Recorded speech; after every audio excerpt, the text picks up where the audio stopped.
sufficient time. No, you cannot question the chair. You cannot question the chair, sir. Please. Are you going to? Yes, sir. Yes. Sir. Honorable Minister. Sir. माननीय सभापति महोदय, एक विवरण सभा पटल पर रख दिया गया है। सवाल Now the first supplementary, Dr. Vikramjit Singh Sagani ji. Sir, मैं first supplementary first of all मैं एग्रीकल्चर मिनिस्टर साहब का धन्यवाद करता हूं कि उन्होंने पंजाब के किसानों की परफॉर्मेंस देखकर एग्रीकल्चर इंफ्रास्ट्रक्चर फंड को 4713 करोड़ से 9050 करोड़ कर दिया है। ये एआईएफ किसानों को, फार्मर्स प्रोड्यूसर ऑर्गेनाइजेशंस को मिलता है, कोऑपरेटिव सोसाइटीज को मिलता है, और किस लिए मिलता है? Cold storage, harvest, automation, hydroponic farming, sorting और ग्रेडिंग। मेरा प्रश्न मंत्री जी से ये है कि एफपीओ को मिलता है, लेकिन पंजाब में 2-3 एफपीओ ही एक्टिव हैं, और आज के न्यूज़पेपर में आपने पढ़ा होगा कि पंजाब और हरियाणा के किसानों, they are the highest debt burden per household in Punjab and Haryana is over 2 lakh rupees per household, one of the highest in country। तो ये 2 करोड़ की जो लिमिट है, इसमें देखिए ना कोल्ड चेन लग सकता है, ना कोल्ड स्टोर, ना साइलोस तो लग ही नहीं सकते।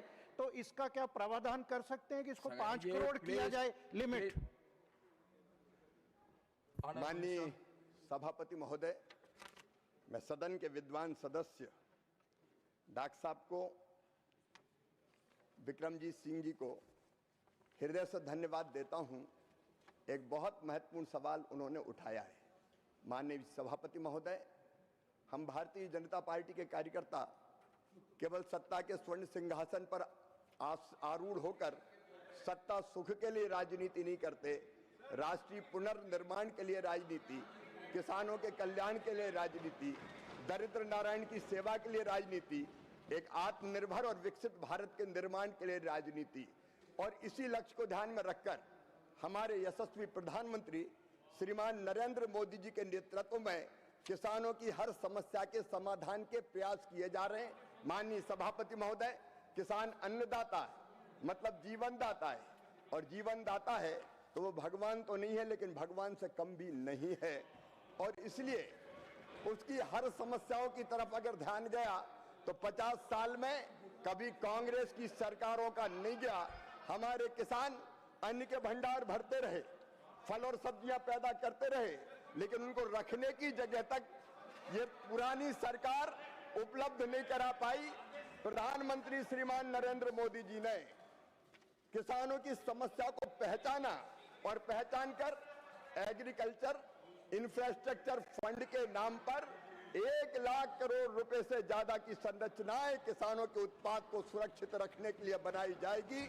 ये ऐतिहासिक फैसला किया, और आज मुझे माननीय सभापति महोदय ये कहते हुए गर्व है कि इस योजना के अंतर्गत 44,243 कस्टम हायरिंग सेंटर, जिसमें पंजाब में भी बने, 25,854 primary processing center, 25,565 farm harvest automation, 17,779 warehouse, 4,201 sorting और ग्रेडिंग यूनिट, स्मार्ट और प्रिसिजन एग्रीकल्चर के लिए 3,549 इंफ्रास्ट्रक्चर और 2,827 कोल्ड स्टोरेज भी बने। और माननीय सभापति महोदय, इसके कारण जो फसलों का नुकसान होता था, फल और सब्जियों का नुकसान होता था, उस नुकसान में 5 से लेकर 15% तक की कमी आई। अब हमारे फल सुरक्षित है, किसान उनको कोल्ड स्टोरेज में रख सकते हैं, हमारे अनाज को भी सुरक्षित रखा जा सकता है, एफपीओज को भी। माननीय सभापति महोदय, ये एग्री इंफ्रा फंड के अंतर्गत अलग अलग तरह के वेयर हाउस हो, कोल्ड स्टोरेज हो, बनाने की सुविधा दी जाती है। और जैसा डॉक्टर साहब बता रहे थे, पंजाब में भी माननीय सभापति महोदय 152 एफपीओज हैं जो लगातार किसानों की आय को बढ़ाने के लिए मिलकर प्रयत्नरत है। उन्होंने केवल इतना कहा है कि ये राशि अपर्याप्त है, क्या इसको बढ़ाएंगे? पहले तो कुछ थी ही नहीं, अब इतने कोल्ड स्टोरेज से लेके राइपनिंग चेंबर से लेके अलग अलग तरह की संरचनाओं का निर्माण हो रहा है। मैं तो डॉक्टर साहब से भी निवेदन करना चाहूंगा, वो पंजाब सरकार से बात करें और प्रोत्साहित करें एफपीओज बनाने के लिए, किसानों को और संगठित करने का काम करें। हालांकि पैक्स का आंदोलन इतना मजबूत है कि जो हमारी सहकारी समितियां हैं वो भी कस्टम हायरिंग सेंटर जैसी कई केंद्र खोलकर किसानों की सेवा करने का काम कर रही है। तो एफपीओज को भी इन संरचनाओं के निर्माण का काम मिल रहा है और एफपीओज का भी इन परियोजनाओं का लाभ उठा रहे हैं। आपने जो राशि बढ़ाने की बात कही है उचित समय पर उस पर विचार करेंगे, लेकिन मैं मानता हूं कि अभी तो ये पर्याप्त है। Second supplementary doctor Vikramjit Singh Sagani ji. आपने स्टोरेज की बात की है कि आगे से 15-20% बढ़ा है, लेकिन अभी भी पंजाब में सर आपको पता है पैडी वीट का स्टोरेज कंस्ट्रेंट है। तो हमें मिलके कुछ, क्योंकि नाबार्ड की रिपोर्ट है कि देश में 1.5 लाख करोड़ का अनाज बर्बाद हो रहा है, पंजाब में अभी भी प्रॉब्लम है। मैं परसों ही था, आप तो जाते रहे मेरे साथ फ्लड्स में भी, तो वहाँ पे रखने की जगह नहीं, उसकी तरफ ध्यान देना होगा। और एक जो इंफ्रास्ट्रक्चर एग्रीकल्चर में आपसे प्रश्न है कि पंजाब को 2021-22 तक rural development fund, market development fund ये मिलता रहा 3-3%, 6%। हम वित्त मंत्री जी के यहाँ भी गए, अब ये अचानक उसमें बंद हो गया क्योंकि आपने कहा सब स्टेट्स को 2% देंगे। लेकिन पंजाब का केस अलग है, वो वहाँ हमारे 65,000 किलोमीटर के रूरल लिंक हैं, 1936 मंडियाँ हैं और पंजाब 18 मिलियन पैडी प्रोड्यूस करता है, 12 मिलियन वीट प्रोड्यूस करता है। वहीं हमारे साथ वाला राज्य 5 मिलियन करता है। तो सबको लॉ ऑफ एवरेजेस मत करिए कि वो 6 फुट वाला, 7 फुट वाला, 4 फुट वाला सबको दरिया में घुसा दिया। उसमें मेरी आपसे हाथ जोड़ के प्रार्थना है, हमने वित्त मंत्री जी को भी, पंजाब के वित्त मंत्री आए, हम गए, इनको कई बार फुलकारी से भी सम्मानित किया, लेकिन कुछ इनकी दया दृष्टि हुई नहीं। आप एक सेंटर स्टेट कमेटी बना दीजिए, इसका बीच में रूरल डेवलपमेंट फंड का कोई प्रावधान कर दीजिए। Rural development fund for Punjab. Thank you. Honourable minister sir. माननीय सभापति महोदय, मुख्य प्रश्न से ये प्रश्न उद्भूत नहीं होता है, लेकिन मैं डॉक्टर साहब से इतना निवेदन करना चाहता हूं, हम सब भारत माँ के लाल, भेदभाव का कहां सवाल। पंजाब की महान जनता को मैं प्रणाम करता हूं और ये विश्वास दिलाता हूं कि पंजाब की प्रगति और विकास में मोदी जी की सरकार कोई कोर कसर नहीं छोड़ेगी। आप रूरल रोड्स की भी और ग्रामीण विकास की भी अगर बात करते हैं तो अलग से आके आप चर्चा कीजिएगा। रूरल डेवलपमेंट डिपार्टमेंट भी मेरे पास है। पंजाब में योजनाओं के नियम और प्रक्रियाओं के अंतर्गत अधिकतम जो सहायता उपलब्ध कराई जा सकेगी, केंद्र सरकार उसमें कोई कसर नहीं छोड़ेगी। पंजाब की महान जनता ने देश की रक्षा के लिए जो महान बलिदान दिए हैं और पंजाब के गुरुओं ने जो महान बलिदान दिए, उनको मैं दोनों हाथ जोड़ के प्रणाम करता हूं और फिर यह विश्वास दिलाता हूं कि पंजाब की प्रगति और विकास में हम कोई कोर कसर नहीं छोड़ेंगे। सप्लीमेंट्री श्रीमान मदान रतूर जी। मदान रतूर जी।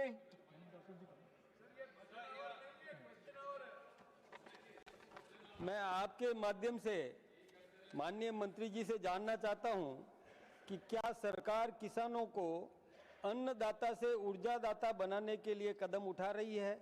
यदि हाँ, तो इस बदलाव में एग्रीकल्चरल इंफ्रास्ट्रक्चर फंड AIF कैसे मददगार है? धन्यवाद। Honourable minister. माननीय सभापति महोदय, मोदी है तो मुमकिन है। ये उन्हीं की कल्पना थी, ये उन्हीं की कल्पना थी कि अन्न के तो भंडार हमने भरे ही है। हमारे किसानों ने, खड़गे साहब, माननीय खड़गे साहब, मैं आपका बहुत सम्मान करता हूं, लेकिन इस तरह इंटरप्ट करना नेता प्रतिपक्ष को शोभा नहीं देता। मेरा निवेदन सुने, ये मोदी है जिनने तय किया अन्नदाता को ऊर्जादाता बनाएंगे। और मैं बड़ी प्रसन्नता और गर्व के साथ ये बताना चाहता हूं, AIF के तहत पीएम कुसुम के अंतर्गत अन्नदाता सोलर पैनल लगा के उससे ऊर्जा पैदा करने का भी काम कर सकता है और वैसी परियोजनाएं भी हमने स्वीकृत की है। किसान को अगर जरूरत है तो अपना सोलर पैनल इस योजना के अंतर्गत वो लगा सकता है। जितनी जरूरत है उतनी बिजली खुद ले सकता है, और बिजली अगर बच जाए तो ग्रिड में डाल के देश को भी दे सकता है और अतिरिक्त लाभ कमा सकता है। ये मोदी जी की कल्पनाशीलता है जो अन्नदाता को ऊर्जादाता बनाने का काम कर रही है। Next supplementary doctor Fauzia Khan ji. धन्यवाद सभापति महोदय। आदरणीय मंत्री महोदय से मेरी विनती है कि मेरे प्रश्न का आप संक्षिप्त में जवाब दें। सर, पंजाब में एआईएफ वित्त पोषित परियोजनाओं के परिणामों को कौन सी निगरानी तंत्र ट्रैक कर रहा है?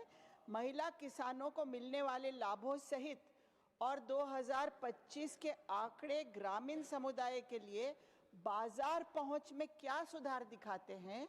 सर, 2025-26 में एआईएफ के तहत पंजाब के एफपीओज को वितरित ब्याज अनुदान और ऋण गारंटी पर क्या प्रगति है और क्या लक्षित आउटरीच सीमांत किसानों के बीच कमजोर पहुंच को संबोधित करता है? सर, स्पेसिफिकली अगर आप उत्तर देंगे तो बहुत आपकी कृपा होगी। सभापति महोदय, मैं बहुत संक्षिप्त उत्तर दूंगा। पंजाब में एआईएफ के तहत 32,014 आवेदन आए और 7,425 करोड़ रुपया 7,425 करोड़ 98 लाख रुपया पहले प्रारंभिक लक्ष्य निर्धारित किया था, लेकिन उसके मुकाबले 11,351 करोड़ 54 लाख रुपए की परियोजनाएं एआईएफ के अंतर्गत स्वीकृत करने का काम किया है, जिससे विभिन्न संरचनाएं बनी हैं। जहां तक इंपैक्ट असेसमेंट का सवाल है, एआईएफ के तहत मैं पहले बताता हूं, बेहतर स्टोरेज पंजाब में भी प्रोसेसिंग, मशीनीकरण और सिस्टम से फिजिकल और क्वालिटी से जुड़े नुकसान में औसतन 5 से 15% की कमी आई है और एक परियोजना से 4 से लेके 9 लोगों तक प्रत्यक्ष रोजगार मिला है, जिससे लाखों रोजगार भी पैदा हुए हैं। नाउ फिफ्थ सप्लीमेंट्री श्रीमान राजीव शुक्ला जी। धन्यवाद सभापति जी। मैं भी वही निवेदन करूंगा संक्षिप्त आंसर का। पंजाब के किसानों की सर 2 ही दिक्कतें हैं। Let your question also be brief. या पंजाब के किसानों की सिर्फ 2 दिक्कतें हैं, मुझे ऐसे समझ में आता है। एक तो एमएसपी की जिसको लेकर वो मांग कर रहे हैं, तो मैं मंत्री जी जानना चाहता हूं कि उसको लीगल रूप कब देंगे, लीगल गारंटी एमएसपी की कब देंगे, सीधा जवाब। और दूसरा जो इम्पोर्टेंट सवाल ये है कि कोरोना के बाद जो कोरोना में कष्ट था, तो लाखों मजदूर वहाँ से खेतिहर मजदूर अपने अपने प्रदेशों को चले गए, तो इससे वहाँ मजदूरी उनका बड़ा संकट, जिनको बोलते हैं फार्म जो है लेबरर्स, उनकी समस्या का समाधान करने के लिए आप क्या कर रहे हैं? एकदम ब्रीफ है सवाल। एमएसपी वाला डायरेक्ट। Honourable minister. जब इनकी सरकार थी तो एमएसपी में उत्पादन की लागत में 50% जोड़ने के स्वामीनाथन आयोग ने सिफारिश की थी, इन्हें इनकार कर दिया। कोर्ट में एफिडेविट देके हमने 50% लागत में मुनाफा जोड़ के किसानों के लिए एमएसपी घोषित करने का काम किया है। इनके समय जब इनकी सरकार थी माननीय सभापति महोदय, तो नाम मात्र की खरीदी होती थी। मैं केवल एक ही उदाहरण दूंगा, दलहन की खरीदी 10 साल में यूपीए की सरकार ने की थी केवल 6 लाख मीट्रिक टन, और मोदी जी की सरकार ने की 1,92,00,000 मीट्रिक टन। तो खरीदने में भी हम 3 गुना 4 गुना ज्यादा खरीद रहे हैं, दुगने रेट हम दे रहे हैं, और किसान प्रसन्न है माननीय सभापति। नाउ क्वेश्चन नंबर 152 श्रीमान मिथिलेश कुमार जी। Honourable minister. महोदय, एक विवरण सभा पटल पर रख दिया गया है। फर्स्ट सप्लीमेंट्री श्रीमान मिथिलेश कुमार जी। माननीय सभापति महोदय, आपने हमें अनुपूरक प्रश्न पूछने का अवसर दिया, मैं आपका बहुत आभार प्रकट करता हूं। हमारे देश के प्रधानमंत्री माननीय श्री नरेंद्र मोदी जी के नेतृत्व में केंद्र सरकार द्वारा किसानों की आय बढ़ाने और देश को दलहन उत्पादन में आत्मनिर्भर बनाने के उद्देश्य से न्यूनतम समर्थन मूल्य एमएसपी में ऐतिहासिक वृद्धि, मूल्य समर्थन योजना पीएसएस के सुदृढ़ क्रियान्वयन तथा आत्मनिर्भर भारत के तहत तुअर, उड़द और मसूर की सुनिश्चित अधिप्राप्ति जैसे महत्वपूर्ण निर्णय लिए गए हैं। सरकार द्वारा दलहन की 100% अधिप्राप्ति की गारंटी की घोषणा भी की गई है, जिससे किसानों की उनकी उपज का उचित मूल्य सुनिश्चित हो सके। तथापि विभिन्न राज्यों में अधिप्राप्ति की वास्तविक स्थिति, एजेंसियों की भूमिका एवं जमीनी स्तर पर क्रियान्वयन की गति के संबंध में स्पष्टीकरण अपेक्षित है। मैं माननीय कृषि एवं किसान कल्याण मंत्री जी ये बताने की कृपा करेंगे कि भारत सरकार दलहन की अधिप्राप्ति सुनिश्चित करने हेतु अब तक कौन कौन से ठोस कदम उठा रही है। क्या यह सत्य है कि सरकार तुअर, उड़द और मसूर की न्यूनतम समर्थन मूल्य एमएसपी पर 100% अधिप्राप्ति की गारंटी दे रही है? दलहन अधिप्राप्ति के लिए किन किन एजेंसियों को नियुक्त किया गया है तथा इस संबंध में सरकार की आगे की रणनीति क्या है? माननीय सभापति महोदय, विकसित और आत्मनिर्भर भारत का निर्माण हमारी सरकार का लक्ष्य है और आत्मनिर्भरता मतलब हर मामले में आत्मनिर्भरता, खाद्यान्न के मामले में आत्मनिर्भरता, पोषण सुरक्षा और किसानों की आय बढ़ाना, यह हमारा लक्ष्य है। और ये प्रधानमंत्री नरेंद्र मोदी जी का ही संकल्प है कि दलहन में, वैसे मुझे बताते हुए आपके माध्यम से सदन को गर्व है कि चावल के उत्पादन में भारत आज दुनिया में नंबर 1 हो गया। हमने चीन को उत्पादन में पीछे छोड़ दिया है। 15 करोड़ टन चावल का उत्पादन करके हम गेहूं में, चावल में आत्मनिर्भर है, लेकिन दलहन में अभी हमको आयात करना पड़ता है। और इसलिए प्रधानमंत्री जी के नेतृत्व में सरकार ने तय किया कि दलहन में भी भारत को आत्मनिर्भर बनाना है और इसलिए दलहन में आत्मनिर्भरता के लिए एक मिशन प्रारंभ किया गया। और उसी मिशन के अंतर्गत हमारे विद्वान कृषक मित्र सांसद मिथिलेश कुमार जी ने जो सवाल पूछा है, अगर दलहन में देश को आत्मनिर्भर बनाना है तो एक महत्वपूर्ण कारक रहता है कि उसको उत्पादन का ठीक दाम मिले, उचित दाम मिले और दलहन में उचित दाम मिले। इसके लिए कदम अनेकों उठाए गए हैं। हमने तय किया है माननीय सभापति महोदय, आपके माध्यम से मैं देश के किसानों को भी ये निवेदन करना चाहता हूं, तुअर, मसूर और उड़द, इन तीनों दालों का किसान जितना उत्पादन करेगा और बेचना चाहेगा 100% खरीदी सुनिश्चित की जाएगी। 100% जो किसान बेचना चाहेगा हम पूरी की पूरी खरीदेंगे। उधर वालों ने तो दाल खरीदी नहीं, हम 100% दाल खरीदने का काम करेंगे। और इसके लिए माननीय अध्यक्ष महोदय, नेफेड और एनसीसीएफ, ये हमारी 2 एजेंसीज है जिनको अधिकृत करने का हमने काम किया है। इसके अतिरिक्त राज्य शासन अगर चाहे तो राज्य शासन की एजेंसीज के माध्यम से भी हम इन दलहन की खरीदी का काम करेंगे। बाकी दलहन भी पीएम आशा के जो दिशा निर्देश है उनके अंतर्गत खरीदने का काम किया जाएगा। माननीय सभापति महोदय, हमने ये तय किया है कि जो किसान तुअर, मसूर, उड़द बेचना चाहेगा वो पहले से अपना रजिस्ट्रेशन करवा ले, डिजिटल सत्यापन करवा ले। खरीद के केंद्रों की व्यवस्था राज्य सरकार की मांग के आधार पर राज्य सरकार के सहयोग से उसी राज्य में की जाती है। पारदर्शी तौल और गुणवत्ता परीक्षण की व्यवस्था भी है और समयबद्ध, मैं किसानों को फिर कहना चाहता हूं माननीय सभापति महोदय, निश्चित समय सीमा पर सिंगल क्लिक के माध्यम से, डीबीटी के माध्यम से उनके खाते में सीधा पैसा भेजने का भी प्रावधान इस सरकार ने किया है, ताकि किसानों को दलहन बेचने में और पैसा प्राप्त करने में कोई दिक्कत ना हो। सेकंड सप्लीमेंट्री श्रीमान मिथिलेश कुमार जी।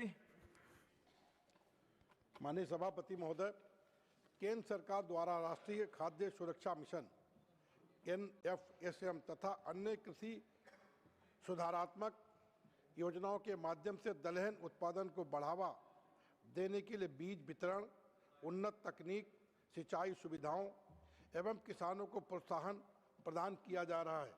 इन प्रयासों के परिणाम स्वरूप पिछले वर्षों में दलहन उत्पादन में उल्लेखनीय वृद्धि दर्ज की गई है। तथापि उपलब्ध आंकड़ों के अनुसार पिछले 5 वर्षों में एक वर्ष उत्पादन में गिरावट देखी गई है, जिसके कारणों एवं उससे निपटने हेतु उठाए गए कदमों पर सदन में स्पष्ट जानकारी अपेक्षित है। क्या माननीय कृषि एवं किसान कल्याण मंत्री जी ये बताने की कृपा करेंगे कि पिछले 5 वर्षों में दलहन उत्पादन में एक वर्ष गिरावट दर्ज की गई है? यदि हाँ, तो इसके प्रमुख कारण क्या रहे हैं? सरकार दलहन उत्पादन में निरंतर वृद्धि सुनिश्चित करने, किसानों को प्रोत्साहन देने तथा आयात पर निर्भरता कम करने के लिए कौन कौन से ठोस एवं दीर्घकालिक कदम उठा रही है? Honorable Minister. इस सभापति महोदय, हमारे विद्वान कृषक हितैषी सांसद मिथिलेश जी इतनी गहराई में गए हैं, ये मुझे जानकर अत्यंत प्रसन्नता हुई है। उन्हें पूरा रिकॉर्ड निकाला कि इतने सालों में तो बढ़ा, लेकिन एक साल उत्पादन घटा है। वो बड़े गहरा अध्ययन किसानों की समस्याओं का करते हैं। लेकिन माननीय सभापति महोदय, मैं आपको बहुत अच्छा प्रश्न है माननीय सभापति महोदय। खड़गे साहब वो तो कह रहे हैं गिर क्यों गया, ये बताओ। आपको इस प्रश्न पे भी आपत्ति है, मुझे तो आश्चर्य होता है। माननीय सभापति महोदय, दलहन में उत्पादन बढ़ाने के लिए हमने जो विशेष रणनीति बनाई है, उसके कुछ कारण हैं। माननीय सभापति महोदय, एक तो दलहन में उत्पादन की अभी एक सीमा है। हमने वैज्ञानिक, हमारे जो आईसीआर के वैज्ञानिक और बाकी वैज्ञानिक है, वो रिसर्च के माध्यम से ज़्यादा उत्पादन देने वाली अलग अलग किस्में तैयार करें। हम इस पर काम कर रहे हैं। दलहन में एक दिक्कत है माननीय सभापति महोदय कि दलहन में एक तो अच्छे बीजों का अभाव है। नंबर 2, किसान अभी तक कई बार परंपरागत बीजों का इस्तेमाल करता है, जो घर में रखे हुए बीज हैं उनका इस्तेमाल करता है। कई बार सूखा और असमय ज़्यादा बारिश के कारण